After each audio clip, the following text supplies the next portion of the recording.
కాకినాడ వాసులకు రైల్వే శాఖ తీపి కబురు అందించింది.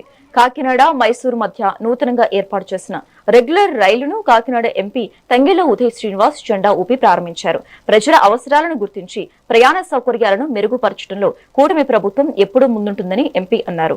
ఈ నూతన రైలు సర్వీస్ వల్ల కర్ణాటకకు ప్రయాణించే వారికి ఎంతో లబ్ధి చేకూరుతుందని, భవిష్యత్తులో మరిన్ని రైల్వే సౌకర్యాలు కల్పిస్తామని ఎంపీ హామీ ఇచ్చారు.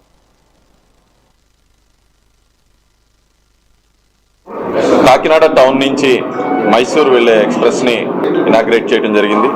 నేను ఎమ్మెల్సీ పద్మశ్రీ గారు, అలాగే స్టేషన్ అఫీషియల్స్ అందరూ, మా జన సైనికులు, వీర మహిళలు వీళ్ళందరూ ఉండొచ్చు. అందరూ కూడా ఒక మంచి కార్యక్రమంలో మార్నింగ్ 9 o'clockకి ప్యాసింజర్స్ అందరూ ఎక్కిన తర్వాత ట్రైన్ వేవ్ ఆఫ్ చేసి, సో ఇది ఒక చాలా ప్రైడ్ మూమెంట్.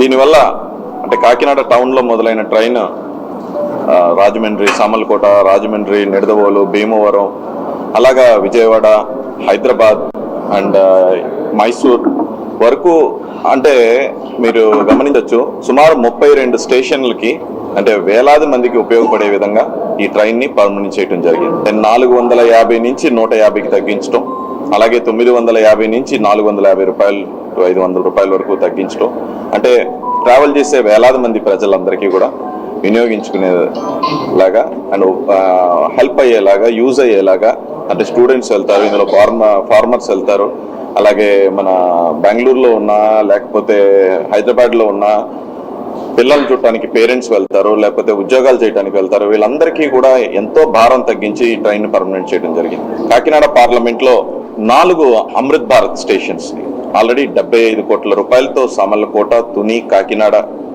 పూర్తి, అంటే ఆల్మోస్ట్ పూర్తి అయిపోయినాయి. ఇనాగ్రేషన్స్ రెడీగా ఉన్నాయి. అండ్ పిఠాపురం కూడా మొన్నే అమృత్ భారత్ స్టేషన్లో శాంక్షన్ అయ్యి. కాకినాడ టౌన్ నుంచి